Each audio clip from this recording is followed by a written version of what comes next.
श्री परमात्मने नमः। सप्तमों अध्याय चंड और मुंड का वध।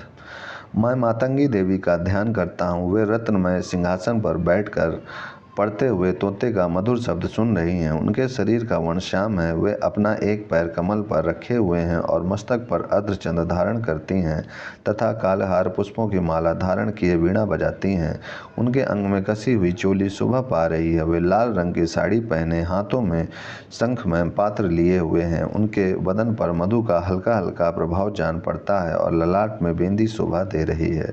ऋषि कहते हैं, तदंतर शुंभ की आज्ञा पाकर वे चंड मुंड आदि दैत्य चतुरांगनी सेना के साथ अस्त्र शस्त्रों से सुशोभित हो चल दिए। फिर गिरिराज हिमालय के स्वर्ण में ऊंचे शिखर पर पहुंचकर उन्होंने सिंह पर बैठी देवी को देखा। वे मन मन मुस्कुरा रही थीं। उन्हें देखकर दैत्य लोग तत्पत्तर से पकड़ने का उद्योग करने लगे। किसी ने धनुष तान लिया, किसी ने तलवार संभाली और कुछ लोग देवी के पास आकर खड़े हो गए। तब अंबिका ने उन शत्रुओं के प्रति बड़ा क्रोध किया। उस समय क्रोध के कारण उनका मुंह काला पड़ गया, ललाट में भवें टेढ़ी हो गई और वहां से तुरंत विकराल मुखी काली प्रकट हुई जो तलवार और पास लिए हुए थी। वे विचित्र खटवांग धारण किए और चीते के चर्म की साड़ी पहने नरमुंडों की माला से विभूषित थी। उनके शरीर का मांस सूख गया था, केवल हड्डियों का ढांचा था जिससे वे अत्यंत भयंकर जान पड़ती थी। उनका मुख बहुत विशाल था, जीभ लपलपाने के कारण वे और भी डरावनी प्रतीत होती थी। उनकी आंखें भीतर की ओर धसी हुई और कुछ लाल थीं। वे अपनी भयंकर गर्जना से संपूर्ण दिशाओं को गुंजा रही थीं। बड़े बड़े दैत्यों का वध करती हुई वे कालिका देवी बड़े वेग से दैत्यों की उस सेना पर टूट पड़ी और उन सब को भक्षण करने लगीं। वे पार्श्व रक्षकों, अंकुशधारी महावतों, योद्धाओं और घंटा सहित कितने ही हाथियों को एक ही हाथ से पकड़कर मुंह में डाल लेती थीं। इस प्रकार घोड़े, रथ और सारथी के साथ रथी सैनिकों को मुंह में डालकर वे उन्हें बड़े भयानक रूप से चबा डालती थीं। किसी के बाल पकड़ लेती, किसी का गला दबा देती, किसी को पैरों से कुचल डालती और किसी को छाती के धक्के से गिराकर मार डालती थीं। वे असुरों के छोड़े हुए बड़े बड़े शस्त्र मुंह से पकड़ लेती और रोष में भरकर उनको दांतों से पीस डालती थी। काली ने बलवान एवं दुरात्मा दैत्यों की वह सारी सेना रौंद डाली, खा डाली और कितनों को मार भगाया। कोई तलवार के घाट उतारे गए, कोई खटवांग से पीटे गए और कितने ही असुर दांतों के अग्रभाग से कुचले जाकर मृत्यु को प्राप्त हुए। इस प्रकार देवी ने असुरों की उस सारी सेना को क्षण भर में मार गिराया। यह देख चंड उन अत्यंत भयानक काली देवी की ओर दौड़ा तथा महादैत्य मुंड ने भी अत्यंत भयंकर बाणों की वर्षा से तथा हजारों बार चलाए हुए चक्रों से उन भयानक नेत्रों वाली देवी को आच्छादित कर दिया। वे अनेकों चक्र देवी के मुख में समाते हुए ऐसे जान पड़े मानो सूर्य के बहुतेरे मंडल बादलों के उदर में प्रवेश कर रहे हों। तब भयंकर गर्जना करने वाली काली ने अत्यंत रोष में भरकर विकट अट्ठासा किया। उस समय उनके विकराल वदन के भीतर कठिनता से देखे जा सकने वाले दांतों की प्रभा से वे अत्यंत उज्ज्वल दिखाई देती थीं। देवी ने बहुत बड़ी तलवार हाथ में ले हम का उच्चारण करके चंड पर धावा किया और उसके केस पकड़कर उसी तलवार से उसका मस्तक काट डाला। चंड को मारा गया देखकर मुंड भी देवी की ओर दौड़ा। तब देवी ने रोष में भरकर उसे भी तलवार से घायल करके धरती पर सुला दिया। महापराक्रमी चंड और मुंड को मारा गया देख मरने से बची हुई बाकी सेना भय से व्याकुल हो चारों ओर भाग गई। तदंतर काली ने चंड और मुंड का नाम मस्तक हाथ में ले चंडिका के पास जाकर प्रचंड अट्ठासा करते हुए कहा, देवी, मैंने चंड और मुंड नामक इन दो महापशुओं को तुम्हें भेंट किया है।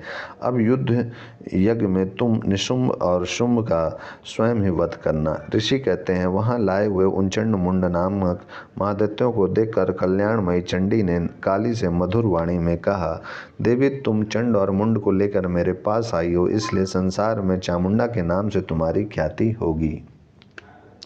इस प्रकार श्री मार्कंडेय पुराण में सार्वणिक मनवंतर की कथा के अंतर्गत देवी महात्मा में चंड मुंड वध नामक 7वां अध्याय पूरा हुआ। अष्टमों अध्याय रक्त बीज वध। मैं अणिमा आदि सिद्धिमयी किरणों से आवृत भवानी का ध्यान करता हूँ। उनके शरीर का रंग लाल है, नेत्रों में करुणा लहरा रही है तथा हाथों में पास, अंकुश, बाण और धनुष शोभा पाते हैं। ऋषि कहते हैं, चंड और मुंड नामक दैत्यों के मारे जाने तथा बहुत सी सेना का संहार हो जाने पर दैत्यों के राजा प्रतापी शुंभ के मन में बड़ा क्रोध हुआ और उसने दैत्यों की संपूर्ण सेना को युद्ध के लिए कूच करने की आज्ञा दी। वह बोला, आज युद्धायुध नाम के 86 दैत्य सेनापति सेनापति अपनी सेनाओं के साथ युद्ध के लिए प्रस्थान करें। कम्बु नाम वाले दैत्यों के 84 सेना नायक अपनी वाहिनी से घिरे हुए यात्रा करें। 50 कोटि वीर कुल के और 100 धौम्र कुल के असुर सेनापति मेरी आज्ञा से सेना सहित कूच करें। कालक, दौहद्र, मौर और काल के असुर भी युद्ध के लिए तैयार हो मेरी आज्ञा से तुरंत प्रस्थान करें। भयानक शासन करने वाला असुर राज शुंभ इस प्रकार आज्ञा दे सहस्त्रों बड़ी बड़ी सेनाओं के साथ युद्ध के लिए प्रसिद्ध हुआ। उसकी अत्यंत भयंकर सेना आती देख चंडिका ने अपने धनुष के टंकार से पृथ्वी और आकाश के बीच का भाग गुंजा दिया।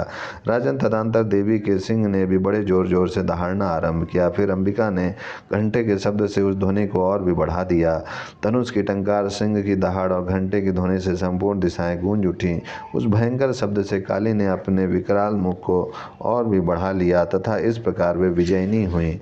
उस तुमुल नाद को सुनकर दैत्यों की सेनाओं ने चारों ओर से आकर चंडिका देवी, सिंह और कालिका देवी को क्रोधपूर्वक घेर लिया। राजन, इसी बीच में असुरों के विनाश तथा देवताओं के उदय के लिए ब्रह्मा, शिव, कार्तिकेय, विष्णु तथा इंद्र आदि देवी की शक्तियां जो अत्यंत पराक्रम और बल से संपन्न थीं, उनके शरीरों से निकलकर उन्हीं के रूप में चंडिका देवी के पास गईं। जिस देवता का जैसा रूप, जैसी वेशभूषा और जैसा वाहन है, ठीक वैसे ही साधनों से संपन्न हो उसकी शक्ति असुरों से युद्ध करने के लिए आई। सबसे पहले हंस युक्त विमान पर बैठी हुई अक्षसूत्र और कमंडलू से सुशोभित ब्रह्मा जी की शक्ति प्रकट हुई, जिसे ब्राह्मणी कहते हैं। महादेव जी की शक्ति वृषभ पर आरूढ़ हो, हाथों में शंख श्रेष्ठ त्रिशूल धारण किए, महानाग का कंकड़ पहने, मस्तक में चंद्र रेखा से विभूषित हो वहां आ पहुंची। कार्तिकेय जी की शक्ति रूपा जगदम्बिका उन्हीं का रूप धारण किए श्रेष्ठ मयूर पर आरूढ़ हो, हाथ में शक्ति लिए दैत्यों से युद्ध करने के लिए आई। इसी प्रकार भगवान विष्णु की शक्ति गरुड़ पर विराजमान हो, शंख, चक्र, गदा, सांग्र, धनुष तथा खड़ग हाथ में लिए वहां आई। अनुपम यज्ञ वराह का रूप धारण करने वाले श्री हरि की जो शक्ति है, वह भी वराह शरीर धारण करके वहां उपस्थित हुई। नारसिंह की शक्ति भी नरसिंह के समान शरीर धारण करके वहां आई। उसकी गर्दन के बालों के झटके से आकाश के तारे बिखरे पड़ते थे। इस प्रकार इंद्र की शक्ति वज्र हाथ में लिए गजराज ऐरावत पर बैठकर आई। उसके भी सहस्त्र नेत्र थे। इंद्र का जैसा रूप है वैसा ही उसका भी था। तदंतर उन देवी शक्तियों से घिरे हुए महादेव जी ने चंडिका से कहा, मेरी प्रसन्नता के लिए तुम शीघ्र ही इन असुरों का संहार करो। तब देवी के शरीर से अत्यंत भयानक और परम उग्र चंडिका शक्ति प्रकट हुई, जो सैकड़ों गिदड़ियों की भांति आवाज करने वाली थी। उस अपराजिता देवी ने धूमिल जटा वाले महादेव जी से कहा, भगवान, आप शुंभ निशुंभ के पास दूत बनकर जाइए और अत्यंत गर्वीले दानव शुंभ एवं निशुंभ दोनों से कहिए, साथ ही उनके अतिरिक्त भी जो दानव युद्ध के लिए वहां उपस्थित हों, उनको भी यह संदेश दीजिए, दैत्यों, यदि तुम जीवित रहना चाहते हो तो पाताल को लौट जाओ। इंद्र को त्रिलोकी का राज्य मिल जाए और देवता यज्ञ भाग का उपभोग करें। यदि बल के घमंड में आकर तुम युद्ध की अभिलाषा रखते हो तो आओ, मेरी शिवाएं, शिवयोगिनियां तुम्हारे कच्चे मांस से तृप्त हों। चूँकि उस देवी ने भगवान शिव को दूत के कार्य में नियुक्त किया था, इसलिए वह शिवदूती नाम से संसार में विख्यात हुई। वे महादैत्य भी भगवान शिव के मुंह से देवी के वचन सुनकर क्रोध में भर गए और जहाँ कात्यायनी विराजमान थी उस ओर बढ़े। तदंतर वे दैत्य अमरस में भरकर पहले ही देवी के ऊपर बाण शक्ति और रिष्टि आदि अस्त्रों की वृष्टि करने लगे। तब देवी ने भी खेल खेल में ही धनुष की टंकार की और उससे छोड़े हुए बड़े बड़े बाणों द्वारा दैत्यों के चलाए हुए बाण, शूल, शक्ति और फरसों को काट डाला। फिर काली उनके आगे होकर शत्रुओं को शूल के प्रहार से विदीर्ण करने लगी और खटवांग से उनका कचूमर निकालती हुई रणभूमि में विचरने लगी। ब्राह्मणी भी जिस ओर दौड़ती उस ओर अपने कमंडलू का जल छिड़क कर शत्रुओं के ओज और पराक्रम को नष्ट कर देती थी। महेश्वरी ने त्रिशूल से और तथा वैष्णवी ने चक्र से तथा अत्यंत क्रोध में भरी हुई कुमार कार्तिकेय की शक्ति ने शक्ति से दैत्यों का संहार आरंभ किया। इंद्र शक्ति के वज्र प्रहार से विदीर्ण हो सैकड़ों दैत्य दानव रक्त की धारा बहाते हुए पृथ्वी पर सो गए। वराही शक्ति ने कितनों को अपने थुथुन की मार से नष्ट किया, दानों के अग्रभाग से कितनों की छाती छेद डाली तथा कितने ही दैत्य उसके चक्र की चोट से विदीर्ण होकर गिर पड़े। नरसिंगी भी दूसरे दूसरे महादैत्यों को अपने नखों से विदीर्ण करके खाती और सिंहनाद से दिशाओं एवं आकाश को गुंजाती हुई युद्ध क्षेत्र में विचरने लगी। कितने ही असुर शिवद्युति के प्रचंड अट्ठासे से अत्यंत भयभीत हो पृथ्वी पर गिर पड़े और गिरने पर उन्हें शिवद्युति ने उस समय अपना ग्रास बना लिया। इस प्रकार क्रोध में भरे हुए मातृगणों को नाना प्रकार के उपायों से बड़े बड़े असुरों का मर्दन करते देख दैत्य सैनिक भाग खड़े हुए। मातृगणों से पीड़ित दैत्यों को युद्ध से भागते देख रक्तबीज नामक महादैत्य क्रोध में भरकर युद्ध करने के लिए आया। उसके शरीर से जब रक्त की बूंदी पृथ्वी पर गिरती तब उसी के समान शक्तिशाली एक दूसरा महादैत्य पृथ्वी पर पैदा हो जाता। महासुर रक्तबीज हाथ में गदा लेकर इंद्र शक्ति के साथ युद्ध करने लगा। तब ऐन्द्री ने अपने वज्र से रक्तबीज को मारा। वज्र से घायल होने पर उसके शरीर से बहुत सा रक्त चूने लगा और उससे उसी के समान रूप तथा पराक्रम वाले योद्धा उत्पन्न होने लगे। उसके शरीर से रक्त की जितनी बूंदें गिरी उतने ही पुरुष उत्पन्न हो गए। वे सब रक्त बीज के समान ही वीरवान, बलवान तथा पराक्रमी थे। वे रक्त से उत्पन्न होने वाले पुरुष भी अत्यंत भयंकर अस्त्र शस्त्रों का प्रहार करते हुए वहां मातृगणों के साथ घोर युद्ध करने लगे। पुनः वज्र के प्रहार से जब उसका मस्तक घायल हुआ तब रक्त बहने लगा। उससे हजारों पुरुष उत्पन्न हो गए। वैष्णवी ने युद्ध में रक्तबीज पर चक्र का प्रहार किया तथा ऐन्द्री ने उस दैत्य सेनापति को गदा से चोट पहुंचाई।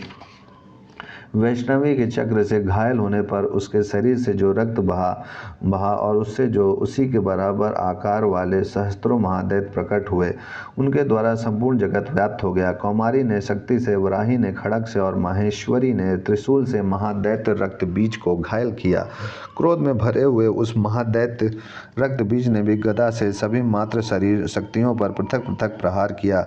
शक्ति और शूल आदि से अनेक बार घायल होने पर जो उसके शरीर से रक्त की धारा पृथ्वी पर गिरी, उससे भी निश्चय ही सैकड़ों असुर उत्पन्न हुए। इस प्रकार उस महादैत्य के रक्त से प्रकट हुए असुरों द्वारा संपूर्ण जगत व्याप्त हो गया। इससे उन देवताओं को बड़ा भय हुआ। देवताओं को उदास देख चंडिका ने काली से शीघ्रतापूर्वक कहा,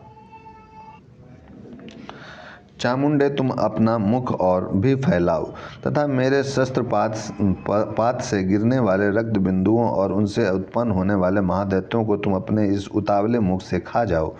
इस प्रकार रक्त से उत्पन्न होने वाले महादैत्यों का भक्षण करते हुए तुम रण में विचरती रहो। ऐसा करने से उस दैत्य का सारा रक्त क्षीण हो जाने पर वो स्वयं भी नष्ट हो जाएगा। उन भयंकर दैत्यों को जब तुम खा जाओगी तब दूसरे नए दैत्य उत्पन्न नहीं हो सकेंगे। काली से यूँ कहकर चंडिका देवी ने शूल से रक्त बीज को मारा और काली ने अपने मुख में उसका रक्त ले लिया।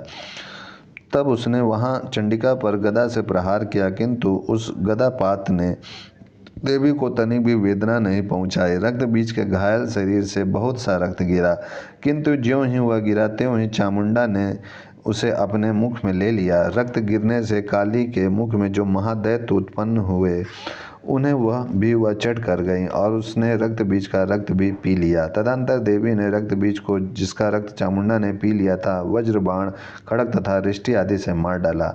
राजन, इस प्रकार शस्त्रों के समुदाय से आहत एवं रक्तहीन हुआ महादैत्य रक्त बीज पृथ्वी पर गिर पड़ा। नरेश्वर, इससे देवताओं को अनुपम हर्ष की प्राप्ति हुई और मातृगण उन असुरों के रक्तपान के मद से उद्धत सा होकर नृत्य करने लगा। इस प्रकार श्री मार्कंडेय पुराण में श्रावणिक मनवंतर की कथा के अंतर्गत देवी महात्मा में रक्त बीज वध नामक 8वां अध्याय पूरा हुआ। 9वां अध्याय निशुम्भ वध। मैं अर्धनारीश्वर के श्री विग्रह की निरंतर शरण लेता हूँ। उसका वर्ण बंदूक, पुष्प और स्वर्ण के समान रक्तपित्त मिश्रित है। वह अपनी भुजाओं में सुंदर अक्षमाला, पाश, अंकुश और वरद मुद्रा धारण करती हैं। अर्धचंद्र उसका आभूषण है तथा वह 3 नेत्रों से सुशोभित है। राजा ने कहा, भगवान, आपने रक्त बीज के वध से संबंध रखने वाला देवी चरित्र का यह अद्भुत महात्म्य मुझे बतलाया। अब रक्त बीज के मारे जाने पर अत्यंत क्रोध में भरे हुए शुंभ और निशुम्भ के जो निशुम्भ ने जो कर्म किया उसे मैं सुनना चाहता हूँ। ऋषि कहते हैं, राजन, युद्ध में रक्त बीज तथा अन्य दैत्यों के मारे जाने पर शुंभ और निशुंभ के पराक्रोध की सीमा न रही। अपनी विशाल सेना इस प्रकार मारी जाती देख निशुंभ अमरस में भरकर देवी की ओर दौड़ा और उसके साथ असुरों की प्रधान सेना थी। उसके आगे पीछे तथा पार्श्व भाग में बड़े बड़े असुर थे जो क्रोध से ओट चबाते हुए देवी को मार डालने के लिए आए। महापराक्रमी शुंभ भी अपनी सेना के साथ मात्र गणों के से युद्ध करके क्रोधवश चंडिका को मारने के लिए आ पहुंचा। तब देवी के साथ शुंभ और निशुंभ का घोर संग्राम छिड़ गया। वे दोनों दैत्य मेघों की भांति बाणों की भयंकर वृष्टि कर रहे थे। उन दोनों के चलाए हुए बाणों को चंडिका ने अपने बाणों से के समूह से तुरंत काट डाला और तथा शस्त्र समूहों की वर्षा करके उन दोनों दैत्य पतियों के अंगों में भी चोट पहुंचाई। निशुंभ ने तीखी तलवार और चमकती हुई ढाल लेकर देवी के श्रेष्ठ वाहन सिंह के मस्तक पर प्रहार किया। अपने वाहन को चोट पहुंचने पर देवी ने क्षुरप्र नामक बाण से निशुंभ की श्रेष्ठ तलवार तुरंत ही काट डाली और उसकी ढाल को भी, जिसमें 8 चांद जड़े थे, खंड खंड कर दिया। ढाल और तलवार के कट जाने पर उस असुर ने शक्ति चलाई, किंतु सामने आने पर देवी ने चक्र से उसके भी 2 टुकड़े कर दिए। अब तो निशुंभ क्रोध से जल उठा और उस दानव ने देवी को मारने के लिए शूल उठाया, किंतु देवी ने समीप आने पर उसे भी मुक्के से मारकर चूर्ण कर दिया। तब उसने गदा घुमाकर चंडिके के ऊपर चलाई, परंतु वह भी देवी के त्रिशूल से कटकर भस्म हो गई। तदंतर दैत्यराज निशुंभ को फरसा हाथ में लेकर आते देख देवी ने बाण समूहों से घायल कर धरती पर सुला दिया। उस भयंकर पराक्रमी भाई निशुंभ के धराशायी हो जाने पर शुंभ को बड़ा क्रोध हुआ और अंबिका का वध करने के लिए वह आगे बढ़ा। रथ पर बैठे बैठे ही उत्तम आयुधों से सुशोभित बड़ी बड़ी 8 अनुपम भुजाओं से समूचे आकाश को ढककर वह अद्भुत शोभा पाने लगा। उसे आते देख देवी ने शंख बजाया और धनुष की प्रत्यंचा का भी अत्यंत दुस्सह शब्द किया। साथ ही अपने घंटे के शब्द से जो समस्त दैत्य सैनिकों को तेज नष्ट करने वाला था, संपूर्ण दिशाओं को व्याप्त कर दिया।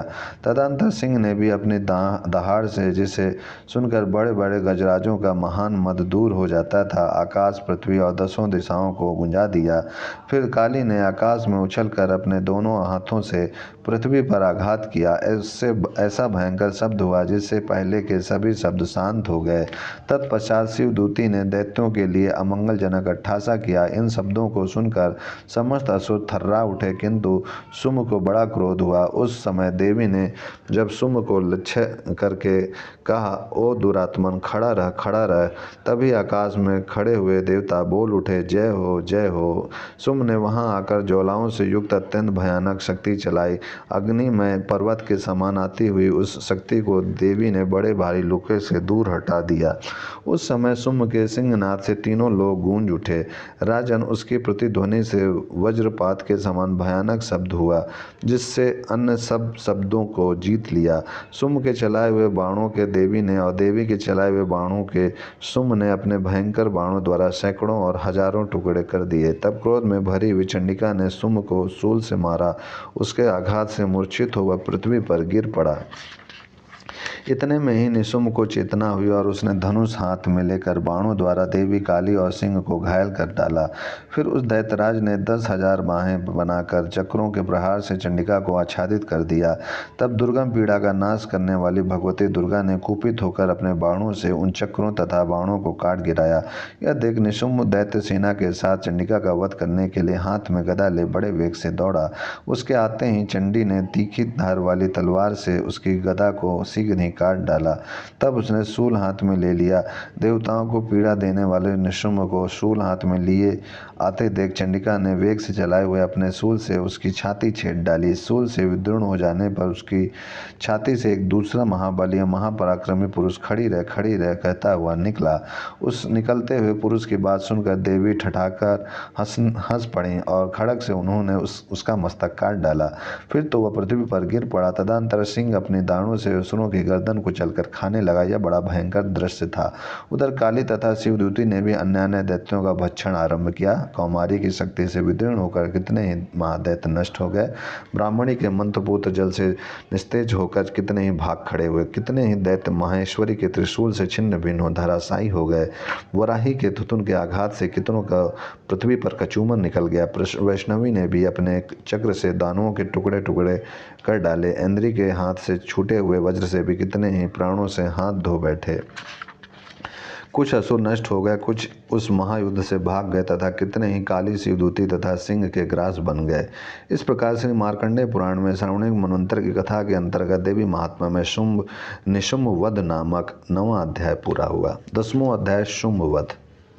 मैं मस्तक पर अद्रचंद धारण करने वाली शिव शक्ति स्वरूपा भगवती कामेश्वरी का हृदय से चिंतन करता हूँ। वे तपाए हुए स्वर्ण के समान सुंदर हैं। सूर्य, चंद्रमा और अग्नि ये ही 3 उनके नेत्र हैं तथा वे अपने मनोहर हाथों में धनुष, बाण, अंकुश और पास और शूल धारण किए हुए हैं। ऋषि कहते हैं, राजन, अपने प्राणों के समान प्यारे भाई निशुंभ को मारा गया देख तथा सारी सेना का संहार होता जान शुंभ ने कुपित होकर, दुष्ट दुर्गे, तू बल के अभिमान में आकर झूठ मूठ का घमंड न दिखा। तो बड़ी माननी बनी हुई है, किंतु दूसरी स्त्रियों के बल का सहारा लेकर लड़ती है। देवी बोली, वो दुष्ट, मैं अकेली ही हूँ। इस संसार में मेरे सिवा दूसरी कौन है? देखिए, मेरी ही विभूतियाँ हैं, अतः मुझ में ही प्रवेश कर रही हैं। तदंतर ब्राह्मणी आदि समस्त देवियाँ अंबिका देवी के शरीर में लीन हो गईं। उस समय केवल अंबिका देवी ही रह गईं। देवी बोली, मैं अपनी ऐश्वर्य शक्ति से अनेक रूपों में यहाँ उपस्थित हुई थी। उन सब रूपों को मैंने समेट लिया। अब अकेली ही युद्ध में खड़ी हूँ, तुम भी स्थिर हो जाओ। ऋषि कहते, तदंतर देवी और शुंभ दोनों में सब देवताओं तथा दानवों के देखते देखते भयंकर युद्ध छिड़ गया। बाणों की वर्षा तथा तीखे शस्त्रों एवं दारुण अस्त्रों के प्रहार के कारण उन दोनों का युद्ध सब लोगों के लिए बड़ा भयानक प्रतीत हुआ।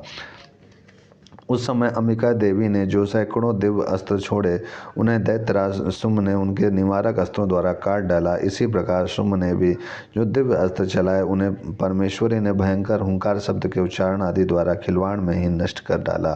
तब उस असुर ने सैकड़ों बाणों से देवी को आच्छादित कर दिया। यह देख क्रोध में भरी हुई उन देवी ने भी बाण मारकर उसका धनुष काट डाला।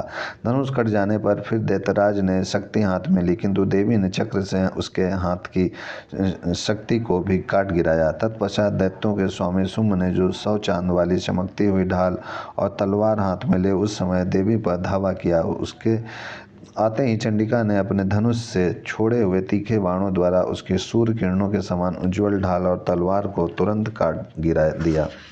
फिर उस दैत्य के घोड़े और सारथी मारे गए। धनुष तो पहले ही कट चुका था। अब उसने अंबिका को मारने के लिए वह तो भयंकर मुदगर हाथ में लिया। उसे आते देख देवी ने अपने तीक्ष्ण बाणों से उसका मुदगर भी काट डाला। तिस पर भी वह असुर मुक्का तान कर बड़े वेग से देवी की ओर झपटा। उस दैत्यराज ने देवी की छाती में मुक्का मारा। तब उन देवी ने भी उसकी छाती में एक चाटा जड़ दिया। देवी का थप्पड़ खाकर दैत्यराज शुंभ पृथ्वी पर गिर पड़ा, किंतु पुनः सहसा पूर्वत उठकर खड़ा हो गया। फिर वह उछला और देवी को ऊपर ले जाकर आकाश में खड़ा हो गया। तब चंडिका आकाश में भी बिना किसी आधार के ही शुंभ के साथ युद्ध करने लगी। उस समय दैत्य और चंडिका का आकाश में एक दूसरे से लड़ने लगे। उनका वह युद्ध पहले सिद्ध और मुनियों को विस्मय में डालने वाला हुआ। फिर अंबिका ने शुंभ के साथ बहुत देर तक युद्ध करने के पश्चात उसे उठाकर घुमाया और पृथ्वी पर पटक दिया। पटके जाने पर पृथ्वी पर आने के बाद वह दुष्टात्मा दैत्य पुनः चंडिका का वध करने के लिए उनकी ओर बड़े वेग से दौड़ा। तब समस्त दैत्यों के राजा शुंभ को अपनी ओर आते देख देवी ने त्रिशूल से उसकी छाती छेद कर उसे पृथ्वी पर गिरा दिया। देवी के त्रिशूल की धार से घायल होने पर उसके प्राण पखेरु उड़ गए और वह समुद्र, द्वीपों और पर्वतों सहित समूची पृथ्वी को कांपाता हुआ भूमि पर गिर पड़ा। तदंतर उस दुरात्मा के मारे जाने पर संपूर्ण जगत प्रसन्न एवं पूर्ण स्वस्थ हो गया तथा आकाश स्वच्छ दिखाई देने लगा।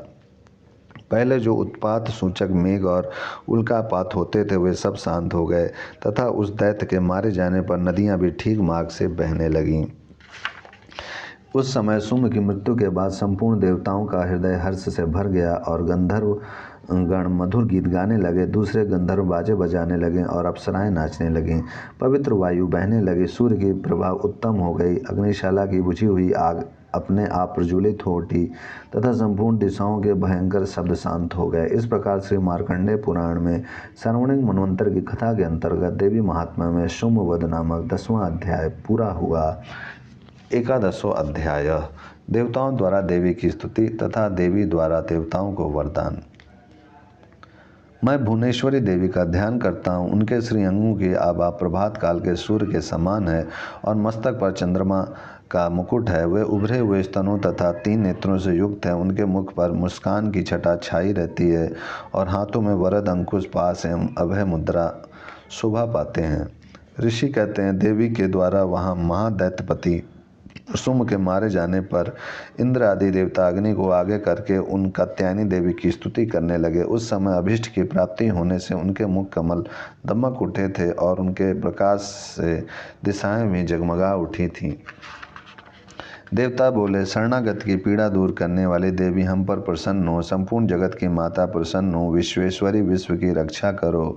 देवी तुम ही चराचर जगत की अधीश्वरी हो, तुम ही इस जगत का एकमात्र आधार हो, क्योंकि पृथ्वी रूप में तुम्हारी ही स्थिति है। देवी तुम्हारा पराक्रम अलंघनीय है, तुम ही जल रूप में स्थित होकर संपूर्ण जगत को तृप्त करती हो। तुम अनंत बल संपन्न वैष्णवी शक्ति हो, इस विश्व की कारणभूता परा माया हो। देवी तुमने इस समस्त जगत को मोहित कर रखा है। तुम्हें प्रसन्न होने पर इस पृथ्वी पर मोक्ष की प्राप्ति कराती हो। देवी संपूर्ण विद्याएं तुम्हारे ही भिन्न भिन्न स्वरूप हैं। जगत में जितनी स्त्रियां हैं वे सब तुम्हारी ही मूर्तियां हैं। जगदम्ब एकमात्र तुमने ही इस विश्व को व्याप्त करके रखा है।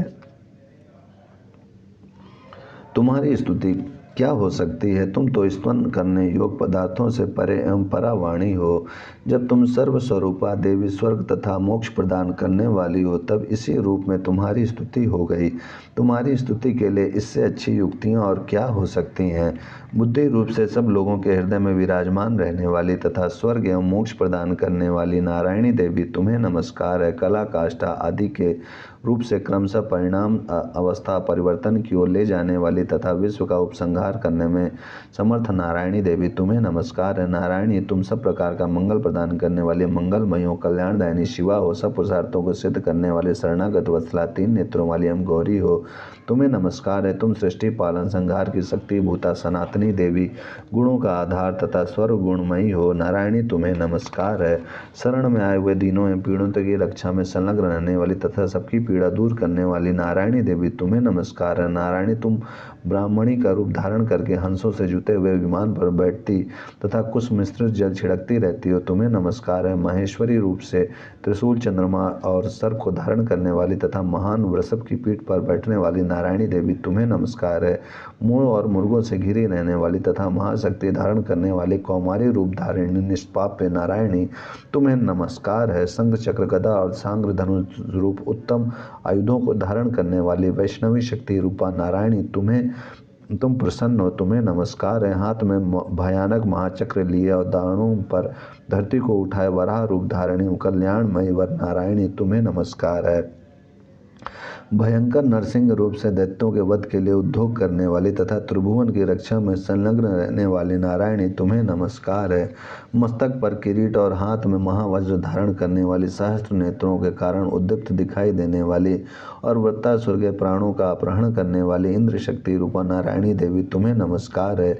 शिवदूती रूप से दैत्यों की महत्ती सेना का संहार करने वाली भयंकर रूप धारण तथा विकट गर्जना करने वाली नारायणी तुम्हें नमस्कार है। दाणों के कारण विकराल मुख वाली मुंडमाला से विभूषित मुंड मर्दिनी चामुंडा रूपा नारायणी तुम्हें नमस्कार है। लक्ष्मी लज्जा महाविद्या श्रद्धा पुष्टि स्वधा ध्रुवा महारात्रि तथा महाअविद्या रूपा नारायणी तुम्हें नमस्कार है। मेधा सरस्वती वरा श्रेष्ठा भूति ऐश्वर्य रूपा पाभ्रवी भूरे रंग की अथवा पार्वती तामसी महाकाली नियता संयम परायणा तथा ईर्ष्या सबकी अधीश्वरी रूपणी नारायणी तुम्हें नमस्कार है। सर्वस्वरूपा मैं सर्वेश्वरी तथा सब प्रकार की शक्तियों से संपन्न दिव्य रूपा दुर्गे देवी सब भयों से हमारी रक्षा करो, तुम्हें नमस्कार है। कात्यायनी यह 3 लोचनों से विभूषित तुम्हारा सौम्य मुख सब प्रकार के भयों से हमारी रक्षा करे, तुम्हें नमस्कार है। भद्रकाली ज्वालाओं के कारण विकराल प्रतीत होने वाला, अत्यंत भयंकर और समस्त असुरों का संहार करने वाला तुम्हारा त्रिशूल भय से हमें बचाए, तुम्हें नमस्कार है। देवी, जो अपनी ध्वनि से संपूर्ण जगत को व्याप्त करके दैत्यों के तेज नष्ट किए देता है, वह तुम्हारा घंटा हम लोगों के पापों से उसी प्रकार रक्षा करे जैसे माता अपने पुत्रों की बुरे कर्मों से रक्षा करती हैं। चंडिके, तुम्हारे हाथों में सुशोभित खड्ग जो असुरों के रक्त और चर्बी से चर्चित है, हमारा मंगल करे, हम तुम्हें नमस्कार करते हैं। देवी, तुम प्रसन्न होने पर सब रोगों को नष्ट कर देती हो और कुपित होने पर मनवांछित सभी कामनाओं का नाश कर देती हो। जो लोग तुम्हारी शरण में जा चुके हैं उन पर तो उपत्ति आती ही नहीं, तुम्हारे शरण में गए हुए मनुष्य दूसरों को शरण देने वाले हो जाते हैं। देवी अंबिके, तुमने अपने स्वरूप को अनेक भागों में विभक्त करके नाना प्रकार के रूपों से जो इस समस्त इन धर्मद्रोही महादैत्यों का संहार किया है, वह सब दूसरी कौन कर सकती थी।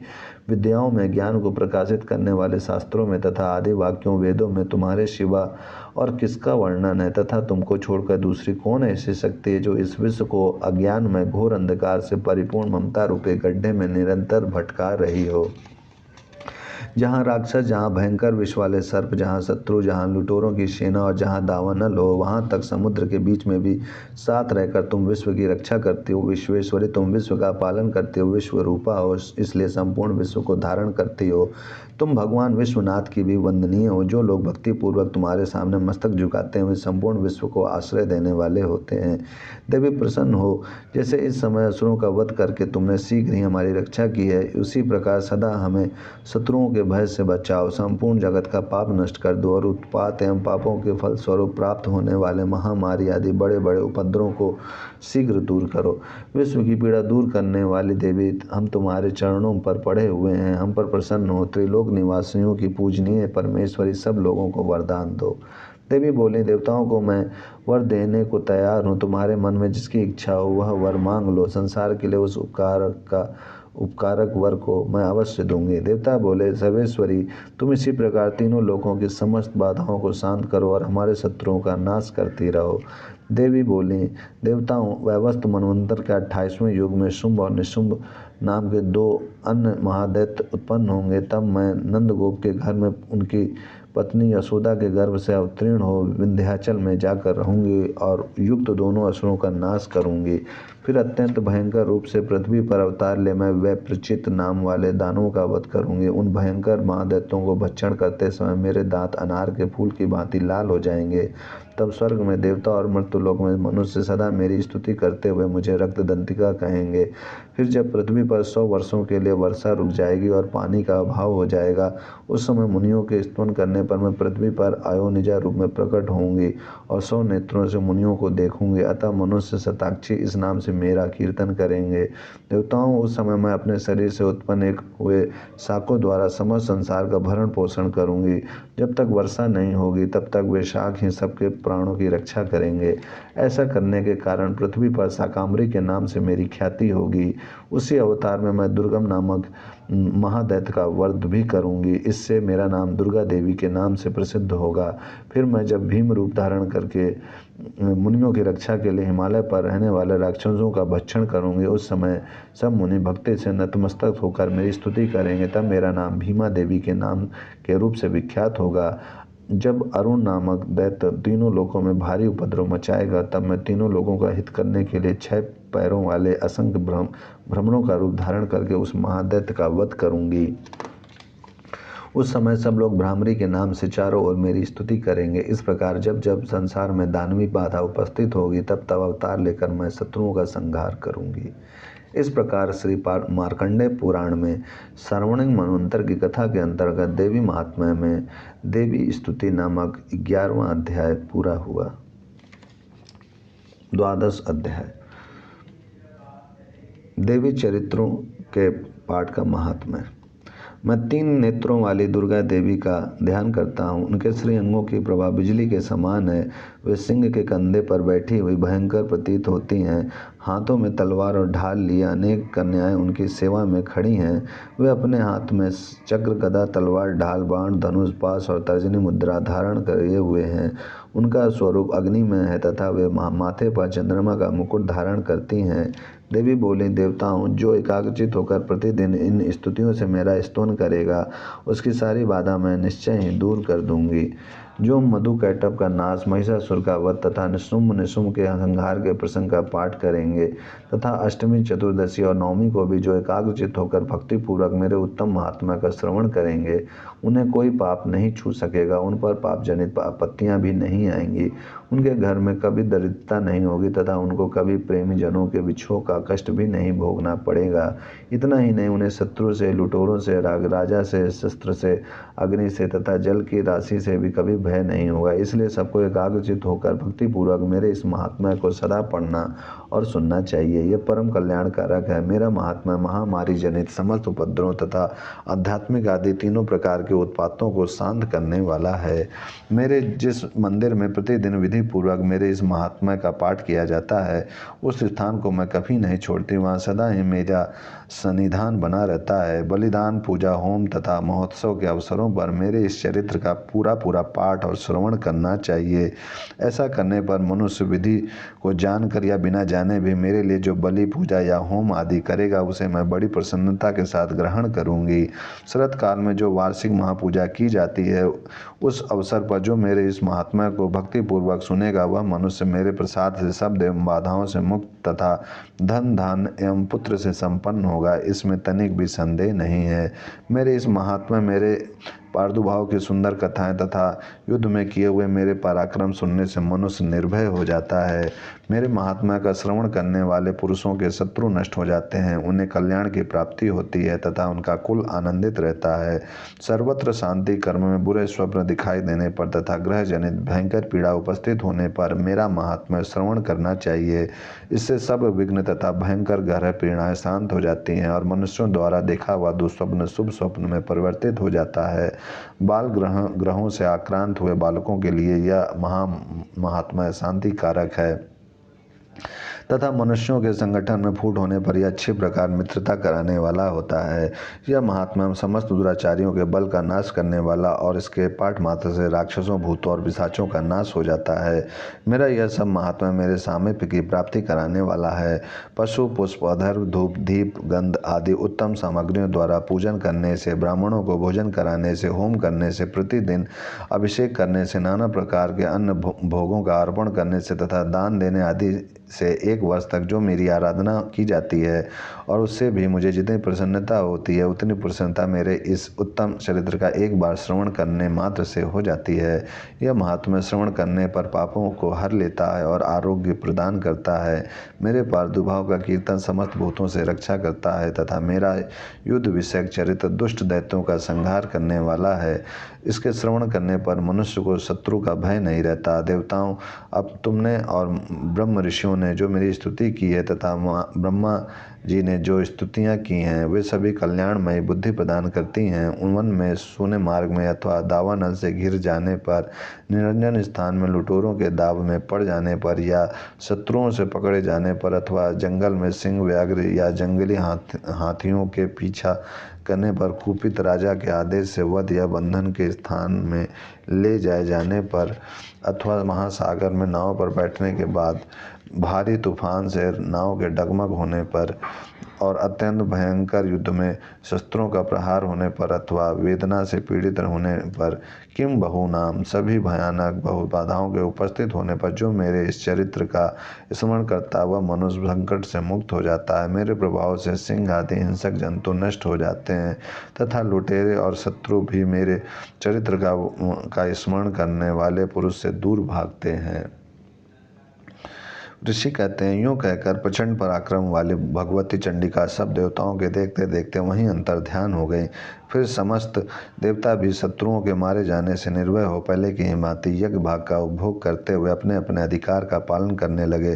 संसार का विध्वंस करने वाले महाभयंकर अतुल पराक्रमी देव शत्रु शुंभ और महाबली निशुंभ के युद्ध में देवी द्वारा मारे जाने पर शेष दैत्य पाताल लोक में चले आए। राजन, इस प्रकार भगवती अंबिका देवी नित्य होती हुई भी पुनः पुनः प्रकट होकर जगत की रक्षा करती हैं। वे ही इस विश्व को मोहित करती, वे ही जगत को जन्म देती तथा वे ही प्रार्थना करने पर संतुष्ट हो विज्ञान एवं समृद्धि प्रदान करती हैं। राजन, महाप्रलय के समय महामारी का स्वरूप धारण करने वाली वे महाकाली ही इस समस्त ब्रह्मांड में व्याप्त हैं, वे ही समय समय पर महामारी होती और वे ही स्वयं अजन्मा होती हुई भी सृष्टि के रूप में प्रकट होती हैं। वे सनातनी देवी ही समय अनुसार संपूर्ण भूतों की रक्षा करती हैं। मनुष्यों के सभुता के समय वे ही घर में लक्ष्मी के रूप में स्थित हो उन्नति प्रदान करती हैं और वे ही अभाव के समय दरिद्रता प्रदान बनकर विनाश का कारण होती हैं। पुष्प, धूप और गंध आदि से पूजन करके उनकी स्तुति करने पर वे धन, पुत्र, धार्मिक बुद्धि तथा उत्तम गति प्रदान करती हैं। इस प्रकार श्री मार्कंडेय पुराण में सार्वणिक मनवंतर की कथा के अंतर्गत देवी महात्मा में फल स्तुति नामक 12वां अध्याय पूरा हुआ। त्रयोदशो अध्याय सूरत और वैश्य को देवी का वरदान। जो उदय काल के सूर्य मंडल की सी कांति धारण करने वाली हैं, जिनके 4 भुजाएं और 3 नेत्र हैं तथा जो अपने हाथों में पाश, अंकुश, वर एवं अभय की मुद्रा धारण किए रहती हैं, उन शिवा देवी का मैं ध्यान करता हूँ। ऋषि कहते हैं, राजन, इस प्रकार मैंने तुमसे देवी के उत्तम महात्मा का वर्णन किया। जो इस जगत को धारण करती हैं, उन देवी का ऐसा ही प्रभाव है। वे ही विद्या ज्ञान उत्पन्न करती हैं। भगवान विष्णु की माया स्वरूपा उन भगवती के द्वारा ही तुम ये वैश्य तथा अन्याय न्याय विवेकी जन मोहित होते हैं, मोहित हुए हैं तथा आगे भी मोहित होंगे। महाराज, तुम उन्हीं परमेश्वरी की शरण में जाओ, आराधना करो। वे ही मनुष्यों को भोग, स्वर्ग तथा मोक्ष प्रदान करती हैं। मार्कंडेय जी कहते हैं, क्रौष्टकु जी, मेधा मुनि के ये वचन सुनकर राजा सूरत ने उत्तम व्रत का पालन करने वाले उन महाभाग महर्षि को प्रणाम किया। वे अत्यंत ममता और राज अपहरण से बहुत खिन्न हो चुके थे। महामुनि इसलिए विरक्त होकर वे राजा तथा वह तत्काल तपस्या को चले गए और वे जगदम्बा के दर्शन के लिए नदी के तट पर तरह का तपस्या करने लगे। वे वैसे उत्तम देव सूक्ति का जप करते हुए तपस्या में प्रवृत्त हुए। वे दोनों नदी के तट पर देवी की मिट्टी की मूर्ति बनाकर पुष्प, धूप और हवन आदि के द्वारा उनकी आराधना करने लगे। उन्होंने पहले तो आहार को धीरे धीरे कम किया, फिर बिल्कुल निराहार रहकर देवी में ही मन लगाए एकाग्रता पूर्वक उनका चिंतन आरंभ किया। वे दोनों अपने शरीर के रक्त से प्रोक्षित बलि देते हुए लगातार 3 वर्ष तक संयम पूर्वक आराधना करते रहे। इस पर प्रसन्न होकर जगत को धारण करने वाली चंडिका देवी ने प्रत्यक्ष दर्शन देकर कहा, देवी बोले, राजन तथा अपने कुल को आनंदित करने वाले वैश्य, तुम लोग जिस वस्तु की अभिलाषा रखते हो वह मुझसे मांगो, मैं संतुष्ट हूँ, अतः तुम्हें वह सब कुछ दूंगी। मार्कंडेय जी कहते हैं, तब राजा ने दूसरे जन्म में नष्ट न होने वाला राज्य मांगा तथा इस जन्म में भी शत्रुओं की सेना को बलपूर्वक नष्ट करके पुनः अपना राज्य प्राप्त कर लेने का वरदान मांगा। वैश्य का चित्त संसार की ओर से खिन्न एवं विरक्त हो चुका था और वे बड़े बुद्धिमान थे, अतः उस समय उन्होंने तो ममता और अंता रूप आसक्ति का नाश करने वाला ज्ञान मांगा। देवी बोली, राजन, तुम थोड़े ही दिनों में शत्रुओं को मारकर अपना राज्य प्राप्त कर लोगे। अब वहाँ तुम्हारा राज्य स्थिर रहेगा। फिर मृत्यु के पश्चात तुम भगवान विश्वावसुर के अंश से जन्म लेकर इस पृथ्वी पर सार्वणिक मनु के नाम से विख्यात होगे। वैश्वर, तुमने भी जिस वर को मुझसे प्राप्त करने की इच्छा की है उसे देती हूँ, तुम्हें मोक्ष के लिए ज्ञान प्राप्त होगा। मार्कंडेय जी कहते हैं, इस प्रकार उन दोनों के मनवांछित वरदान देकर तथा उनके द्वारा भक्तिपूर्वक अपनी स्तुति सुनकर देवी अंबिका तत्काल अंतर्ध्यान हो गई। इस तरह देवी से वरदान पाकर क्षत्रियों में श्रेष्ठ सूर्य से जन्म ले सार्वणिक नामक मनु होंगे।